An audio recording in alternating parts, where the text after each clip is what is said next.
Hey guys, what's with the video? In today's video, I'm going to be taking a look at the BV-238. This is one of Germany's Wunderwaffe, or wonder weapons in English, built by the Blohm and Voss company during the 1940s. BV-238 was intended for long distance maritime reconnaissance and patrol missions. So, if I'm here in War Thunder with the BV-238, you think of it like a spruce goose, slightly smaller, built by the Nazis. Now, so you can see it is a rather large aircraft, especially compared to something like the ME-162 Salamander or the ME-163 Comet. It is even the name for it calls it large. It's known as the Behemoth. Yeah. So let's get this in the air. So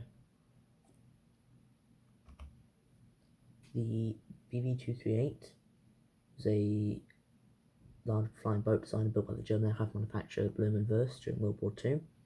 One of the largest flying boats ever built, with a wingspan of over 60 metres, about 197 feet, and a length of around 43 metres, 141 feet. The BV-238 was intended for long-range maritime patrol and reconnaissance missions, but only one prototype was completed before the end of the war. This aircraft was also known as the flying boat Behemoth.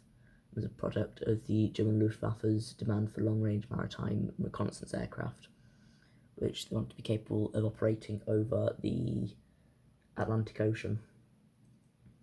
It was primarily designed to patrol and defend Germany's submarine bases and shipping routes.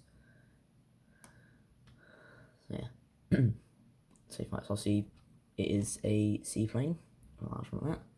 So let's get this in the air.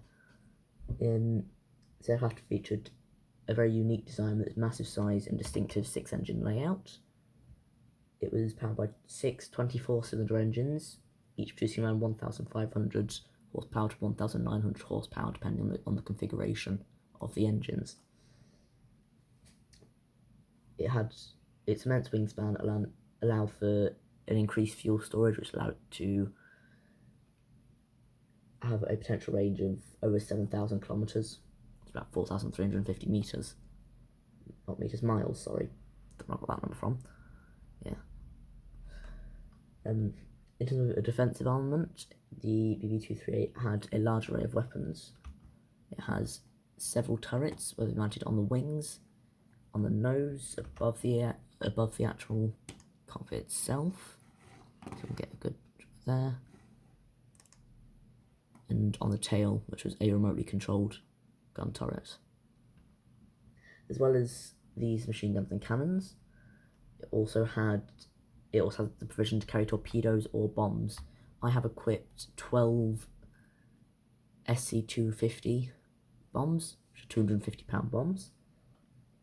So I'm going to take a look at them later, see how well we can do. Alright, there's a ship over there. Let's see if we can score a kill on that.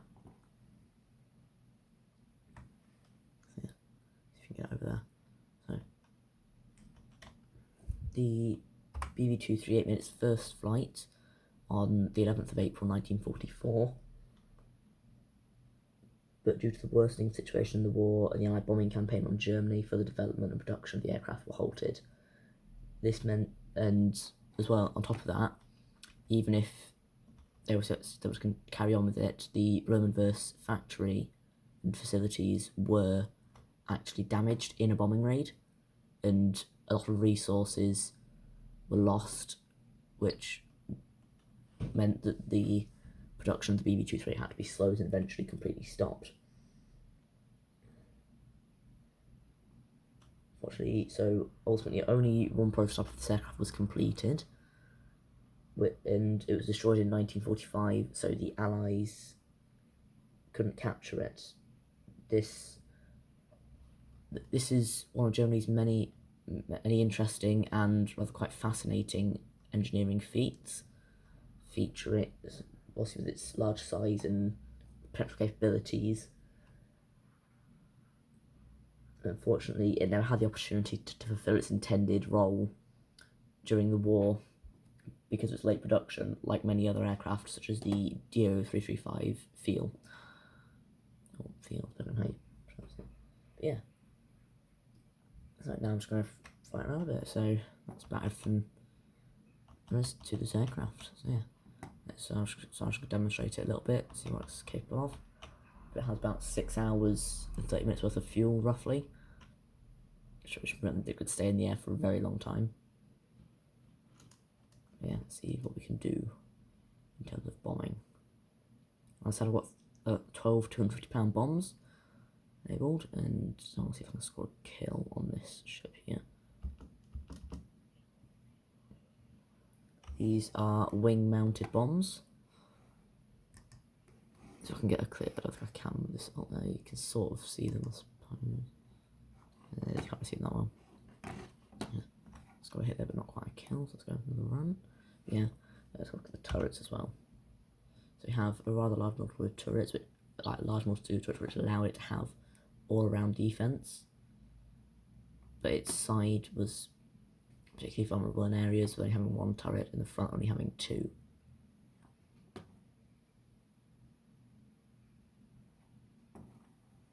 There is a rather small able that has no defences, but that is, as I said, a very, very small area, which any aircraft would be able to. Oh, this has not gone well, has it?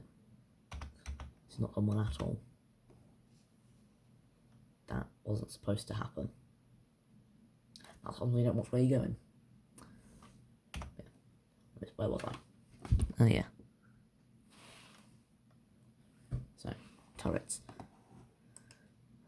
On the mix of cannons and turrets, it was a very easy defended aircraft, but because of its large size, it was also a very easy target for Allied fighters.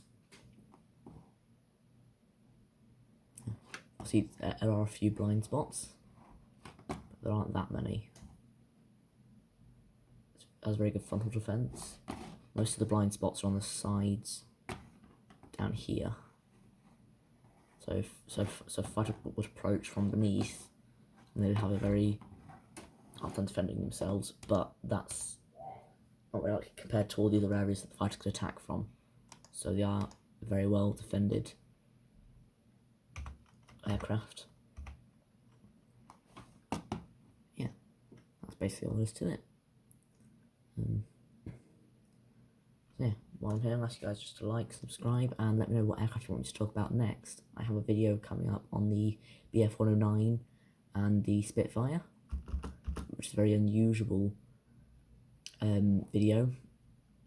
One you see very often. Yeah. Where's that?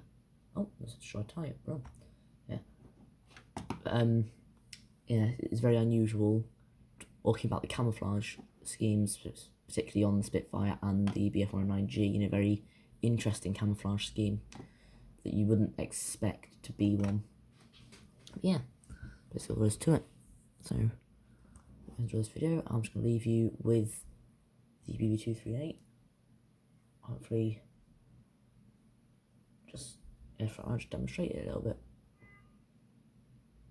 Yeah. Right. I'll see you guys in the next one. Talk to you then.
Missed landings, but here we go. It's alright, you did the job. Just mess them up a little bit.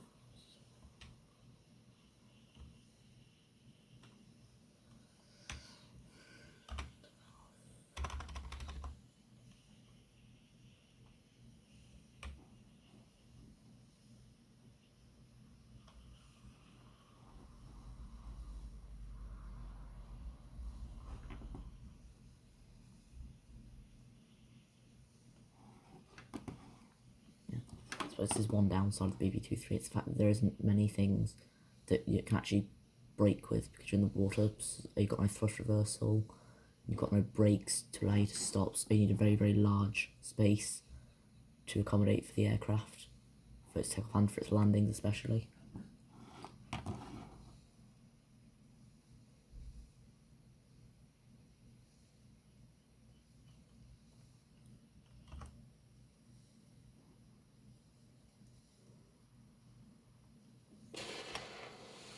What's on Earth? What's happened there? Something's just blew up.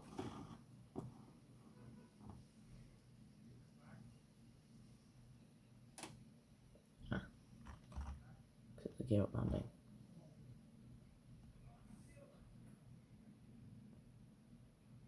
Yeah, that's fine. That was not supposed to go that way, but it did.